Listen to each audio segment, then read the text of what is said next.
18. novembrī Latvijas valstī 107 gadi. 107 cilvēki, izcils Latvijas personības, mums stāsta, kas viņiem ir Latvija. Šodien mūsu viesis profesors Rafēls Rozentals. Viņš dzimis tālajā 1937. gada 27. septembrī un rīt profesoram 88. gadskārta. Viņš ir dzimis Latvijā, bijis izsūtīts Sibīrī, mācījies Sibīrijā, mācījies Rīgā, kļūst par izcilu profesoru, sācis Latvijā nieru transplantācijas un vispār transplantoloģiju kā tādu. Profesor, izstāstiet man savu dzīves stāstu, kā stāstu par Latviju. Nē, nu, es dzimuši Rīgā. Un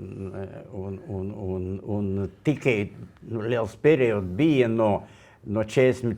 līdz 56. tad, kad mēs bijām Sibīrijā. Jā, nu... Izstāstiet, kā jūs izsūtīja? Nu, to, ko es atceros, tas bija 14. jūnija 91. gads. 40. gads. Ha? 940. gads. 41. Tas bija 41. gads, jā. Nu, es dzirdu, ka tas notiks, jā, man bija 3,5 gadi nepilni, jā. Nu, un dzirdu, ka tēvs diezgan asi runāja ar tiem cilvēkiem, kas atnāca, jā. Un mamma tajā laikā pako jā, tur. Nu, tālāk mēs braucam, ko es varu pateikt, es atceros tas te vagoni, kas tur bija, un ļoti tad es atceros to laiku, kad pēc dažādām stundām vīrieši bija atdalīti no sievietēm. Tāda bija liela bļaušana, tur visas dāmas. Es tā kā dzirdu, ja, ka visi dāmas, teiksim, vīri paņemtos. Un tad mēs ar mammu, tēvs brauc, un viņš bija Solikamska. Mēs ar mammu braucam līdz Novosibirska, pēc tam, teiksim, uz tiem, pēc tam Obi. Mēs braucam tur, kur sava laika Stalin bija izsūtījumi, na Rim, un tāda maziņa špala zavod, kur taisīja. Tur mamma strādāja, mēs tur bijam, nu, apmēram gadu. Tad, kad tevs bija tur, un viņam tur tikai bija pirms tiesa. Nekāda tiesa nebija, viņš aizsūtīja no Solikamska vēl tālāk uz tiem... Ziemeļiem. Jā. Nu, no tā laika mēs esam kopā. Trietā.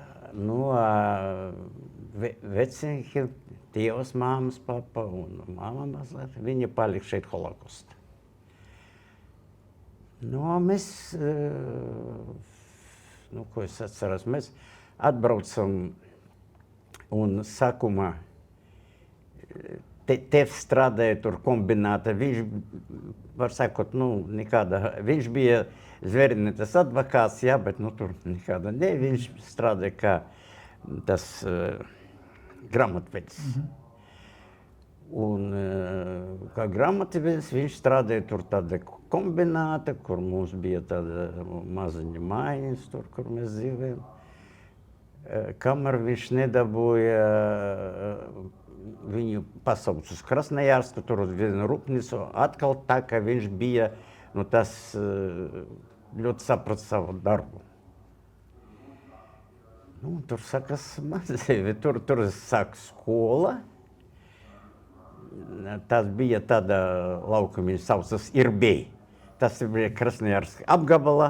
Vietiņi, kur bija, nu, bija tā izsūtīja, ka viens otru tur zinīt, kādas kompānija tur. Starp citu, tur bija profesors Nikolais Talīgva. Nu, bērni viņš bija tur mani.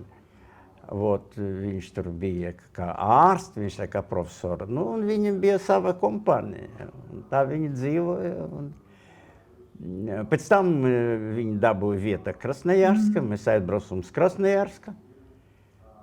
Un tur es beidzu skolu, nu, tik pirmā kursa Krasnojarska medicīnas institūta, ja. nu, diezgan viegli, ja, tur puikas un vīriešaniem pa priekšu, ja, tur bija daudz. Nu, tur sākas, teiksim, man, es kā students sāku darboties ar kādu zinātni, fizioloģiska pulciņa, nu, tur, bet pēc tam bija Hruščovs, bija tā, visi, kam bija nelikumīgi tur dzīvot, tad mums bija iespējami atbraukt uz Rīgu, tad es uz Rīgu 56. gadā es atbraucu, nācu uz 3. kursu Rīgas medicīnas institūtu. Nu, un tad beidz medicīnas institūtu un tur tālāk sākās darbs. Un esat uztaisījis Latvijas transplantoloģijas skolu. Nu, transplantoloģija sāk nodarboties vēl, kad strādāja profesor Marguli, ja? Tas bija eksperimentāra laboratorija, kur mēs tur taisam, un tas viņa bija diezgan tuvu transplantoloģijai. Nu, un tur mana bija pirmā, teiksim, solis. Pēc tam, kad doktor, kas bija pirms manis, doktors Jermolinski, viņš aizbrauc prom uz Maskavu, nu, galvenais palika profesor Georg Andrejevs, kas paņem man uz darbu uz to transplantācijas centru. Ko jums nozīmē Latvija šodien?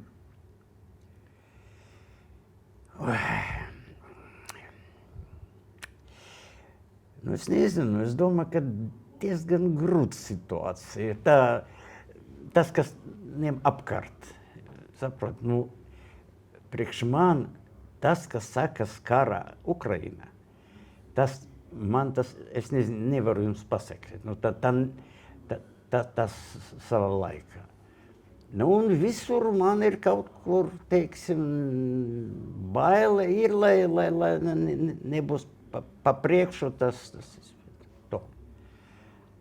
Nu, tālāk, tas ir man dzimtene, no ko visi man draugi miruši. Mēs ar kundzi palikam vieni, ja, bet viņam tikpat daudz gadi kā mani, ja, un apkārt nevienu nav. Nu, viens tas doktor Nemcov, nu, jūs zini, jau tas mūsu draugs, jau rīt viņi nāks mums ciemos. Nu, tā, un kā vec cilvēki mēs dzīvojam, jā, protams, nu, televizors strādā, uz basketbolu es biju. Skatīties uz... Jā, kāpēc nē? Nu, un kā dzīvēt, jā. Ko Latvija jums ir devusi, kad jūs esat Latvijas patriots? Nē, nu, jūs saprotat, viss, kas man ir, viss taks... Mana vieta darba bija Latvijā. Un, ja es biju tur Maskavas zinātnieks un viss, es taču pārstāvu Latvijā, ja? Nu, principā starp tiem kolēģiem, kas bija no Ukraina, no Baltkrievijas, un viss, kas bija saistīts ar transplantāciju, ja? Nu, priekš man bija attieksme, ka tas ir Latvija tas ir granica, kā viņi teica. Un tā, skaties, nu, mums bija Lietuva, Igaunija kopā, mums bija balttransplantācijas sistēma, bija, ko mēs gribējām kaut ko, nu, draudzenes un organu apmaiņa mums bija sākt arī tur. Nu, bet katrā ziņā jūsu vadībā nieru transplantācija Latvijā bija liela, stipra un radoša.